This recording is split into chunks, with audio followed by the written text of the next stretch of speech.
नमस्कार दोस्तों, जय श्री श्याम। जैसा कि आपने थंबनेल देखा है, आज की वीडियो में हम रिव्यू करेंगे एचडीएफसी फ्लेक्सी कैप फंड का। कंटिन्यू वे में जो म्यूचुअल फंड है उसकी रिव्यू की वीडियो आ रही है। आप जैसे जैसे कमेंट कर रहे हैं, जैसे आपकी रिक्वायरमेंट है, उन फंड की रिव्यू की वीडियो कंटिन्यू वे में आपको देखने को मिलेगी हमारे दोनों चैनल पे। अब यहाँ पे अगर हम बात करें, कंप्लीट एनालिसिस करेंगे, इसलिए पूरा वीडियो वॉच करना, बिल्कुल भी स्किप मत करना। तो चलिए शुरू करते हैं आज की हमारी इस वीडियो को। अब यहाँ पे अगर हम बात करें एचडीएफसी फ्लेक्सी कैप की, तो यहाँ पे हम बात करेंगे इसके डायरेक्ट प्लान की, रेगुलर प्लान की यहाँ पे हम बात नहीं करेंगे। अब सर यहाँ पे क्या है, अगर एचडीएफसी फ्लेक्सी कैप की बात करें तो एचडीएफसी तो हो गई एक एएमसी फंड हाउस हो गई, और यहाँ पे कैटेगरी कौन सी हो गई, फ्लेक्सी कैप। तो सर यहाँ पे सबसे पहले हमको ये देखना पड़ेगा कि सर एचडीएफसी जिस स्कीम में हम निवेश कर रहे हैं वो फंड हाउस, वो एएमसी कैसी है। तो यहाँ पे अगर हम बात करें एचडीएफसी की, तो इंडिया में सर टॉप सेकंड नंबर पे आती है। टॉप 10 की बात करें तो पहले नंबर पे एसबीआई है।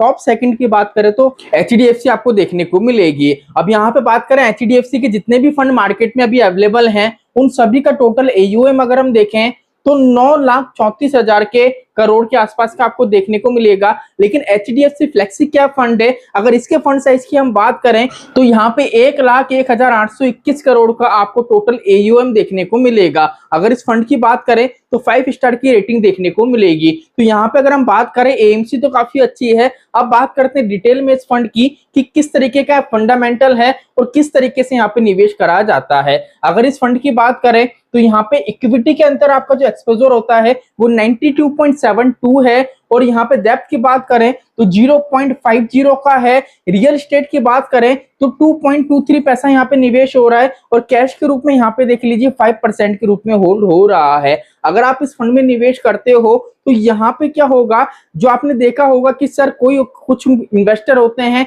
जो बैंक में एफडी करते हैं, कुछ आरडी करते हैं, कुछ गोल्ड में निवेश करते हैं। तो यहाँ पे क्या होगा, सिर्फ एक फंड में आपको निवेश करना है और मल्टीपल सेक्टर में, मतलब मल्टीपल असेट्स के अंदर आपका पैसा निवेश हो रहा है। रियल एस्टेट में भी हो रहा है। अगर इक्विटी डाउन जा रहा है तो दैट का पोर्शन है वो आपको स्टेबिलिटी दिलाएगा।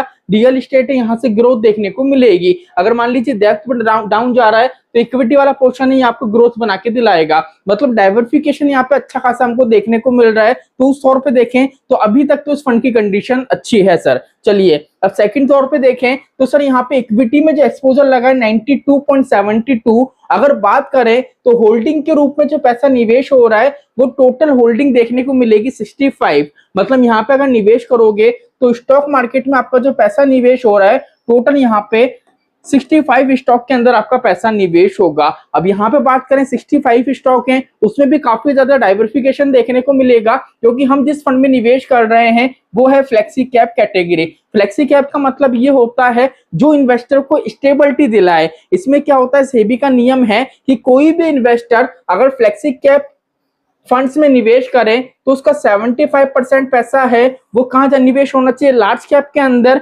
बाकी का जो पैसा बचा 25 वो फंड मैनेजर एनालिसिस करेंगे मार्केट का, और स्मॉल कैप और मिड कैप में निवेश कर सकते हैं। अब आप ये बोलेंगे कि सर लार्ज कैप में 75 है, मिड कैप में 9.5 है, स्मॉल कैप में 7.8 है, टोटल काउंट करेंगे तो 100% भी नहीं हो रहा है। तो सर किस तरीके का लोकेशन, तो यहाँ पे इस चीज को ध्यान रखना विशेष तौर पे।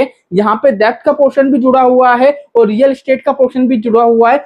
सबको अगर मर्ज करोगे तो यहाँ पे 100% की लोकेशन निकल के आ जाएगी। तो यहाँ तक की चीजें समझ में आ गई। बिल्कुल अभी तक देखें तो कंडीशन इस फंड की अच्छी हमको नजर आएगी। अब बात आ रही है थोड़ी फंडामेंटल, थोड़ी डीप का एनालिसिस करेंगे। अगर डीप एनालिसिस करें तो आपको यही देखने को मिलेगा, सर आज की डेट में फ्लेक्सी कैप फंड की बात करें तो सर टोटल 24 फंड मार्केट में अवेलेबल है फ्लेक्सी कैप कैटेगरी के। अगर 24 में से बात करें तो सर अभी के टाइम में देखें तो नंबर 1 पोजीशन पे आपको जो नजर आएगा वो एचडीएफसी फ्लेक्सी कैप फंड आएगा। अब इस चीज का विशेष ध्यान रखना, कोई भी फंड, जैसे मान लीजिए आपका निवेश है कि 10 साल 15 साल के लिए निवेश करना है, आज कोई फंड अगर नंबर 1 पोजीशन पे है तो आप सोचो सर लॉन्ग टर्म के लिए, लंबे समय के लिए नंबर 1 पोजीशन पे रहेगा, ऐसा नहीं होता है। इस चीज का विशेष ध्यान रखना, अप एंड डाउन लगी रहती है। लेकिन करेंट टाइम में बात करें तो सर नंबर 1 पोजीशन पे आपको ये दिखेगा फंड। और यहाँ पे बात करें कि सर यहाँ पे इन्वेस्टमेंट किस तरीके का होता है, तो यहाँ पे ये देखो लो वॉलेटिलिटी, मतलब यहाँ पे क्या होता है, मार्केट से कम रिस्क लेके इन्वेस्टर को रिटर्न जनरेट करा जाता है। ये चीज समझ में आ गई। सेकंड बात करें कि सर कंटिन्यू वे में अपने बेंचमार्क को बीट करता हुआ नजर आएगा, मतलब ऐसा नहीं है कि आज अपने बेंचमार्क को बीट कर रहा है, अगर हम कुछ टाइम बाद देखें तो वहां पे बेंचमार्क हाई रिटर्न दे रहा है, ये फंड का परफॉर्मेंस डाउन हो गया। इस तरीके की चीजें यहाँ पे बहुत कम देखने को मिलती हैं। और सेकंड चीज अगर हम देखें तो यहाँ पे कंटिन्यू वे में रिटर्न जनरेट करने पे ये विश्वास रखता है। तो यहाँ तक की चीज आपको समझ में आ गई होंगी कि सर मिनिमम से मिनिमम 5 साल के लिए निवेश करना चाह रहे हो, मैक्सिमम की लिमिट नहीं है, तो ये फंड हमारे लिए हम निवेश कर सकते हैं। चलिए आगे यहाँ पे अगर हम बात करें तो देख लीजिए कुछ चार्ट आपको नजर आएगा। यहाँ पे 1 मंथ का रिटर्न है, यहाँ पे 3 मंथ का रिटर्न है, यहाँ पे 1 ईयर का रिटर्न है, यहाँ पे 5 ईयर का रिटर्न है। अब अगर चारों ही कंडीशन में आप देखोगे तो यहाँ पे देख लीजिए 1 मंथ में इसने क्या करा, अपने बेंचमार्क को अच्छे खासे तरीके से और कैटेगरी को भी बीट करा है। 3 मंथ में बात करें तो इस फंड ने देख लीजिए अपनी कैटेगरी और बेंचमार्क को दोनों को बीट करा है अच्छे खासे तरीके से। 3 मंथ में देखें तो हल्का सा बेंचमार्क आपको ज्यादा नजर आएगा, लेकिन ओवरऑल देखें तो 1% का डिफरेंस नजर आएगा। और यहाँ पे अगर हम 1 ईयर की बात करें तो आप यही देखोगे, जहां इसका बेंचमार्क नेगेटिव था, इसकी कैटेगरी नेगेटिव थी, वहां इस परसेंट ने 2.51% का रिटर्न इन्वेस्टर को जनरेट करके दिया है। यही 5 ईयर की बात करें तो देख लीजिए कैटेगरी डाउन है, इसका बेंचमार्क डाउन है। वहीं इस फंड की बात करें तो 17.82 का यहाँ पे परसेंट में आपको रिटर्न जनरेट करता हुआ इस फंड ने प्रोवाइड करा है। तो यहाँ से आपको समझ में आएगा कि सर ये फंड है ना, इसको शॉर्ट टर्म से लेकर लॉन्ग टर्म के लिए भी कैरी कर सकते हैं, कोई दिक्कत परेशानी देखने को नहीं मिलेगी। अब यहाँ पे अगर हम बात करें सर परफॉर्मेंस की कैटेगरी के अकॉर्डिंग, तो यहाँ पे आपको ये देखने को मिलेगा, अगर 1 ईयर के रिटर्न्स की हम बात करें तो जहां इसकी कैटेगरी नेगेटिव थी, इसने 2.5% का रिटर्न जनरेट करा है।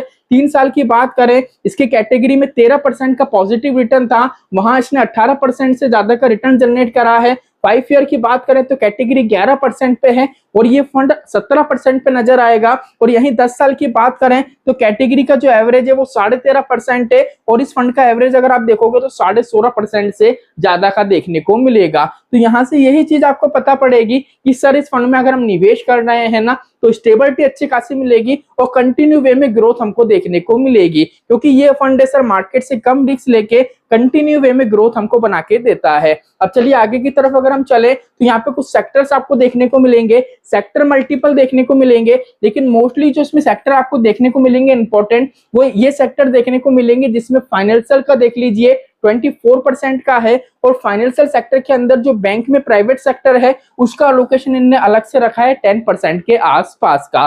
ठीक है, अब यहाँ पे अगर हम बात करें अलोकेशंस की बात करें तो यहाँ पे जो टॉप 5 इसके कंपनीज हैं जो स्टॉक हैं उसमें 30% का अलोकेशन है। और टॉप 5 में जो नंबर 1 पोजीशन में इनने ज्यादा होल्डिंग बाय कर रखी है, ज्यादा पैसा निवेश कर रखा है, वो फाइनेंशियल सेक्टर में आईसीआईसी बैंक के अंदर कर रखा है 8.8% के आसपास का। तो ये सारी चीजें आपके समझ में आ गई, मतलब हमारा पैसा डाइवर्सिफिकेशन भी देखने को मिल रहा है और अच्छे अच्छे स्टॉक में भी हमारा पैसा निवेश हो रहा है। फंड मैनेजर की बात करें तो 2 फंड मैनेजर देखने को मिलेंगे, ध्रुव जी, अमित जी। दोनों की बात करें तो देख लीजिए अमित जी 2023 के अंदर और ध्रुव जी 2023 के अंदर और अमित जी 2026 के अंदर यहाँ पे नियुक्त करे गए हैं। अब अमित जी की बात करें तो ये नए फंड मैनेजर हैं, इनको ज्यादा टाइम नहीं हुआ है, लेकिन ध्रुव जी की बात करें 2023 के अंदर जब मार्केट अच्छा नहीं था, मार्केट डाउन साइड था, उस टाइम ये इस फंड में नियुक्त करे गए थे। तब से लेके अभी तक में अगर हम देखें तो इस फंड के परफॉर्मेंस में कोई दिक्कत नहीं है आई है।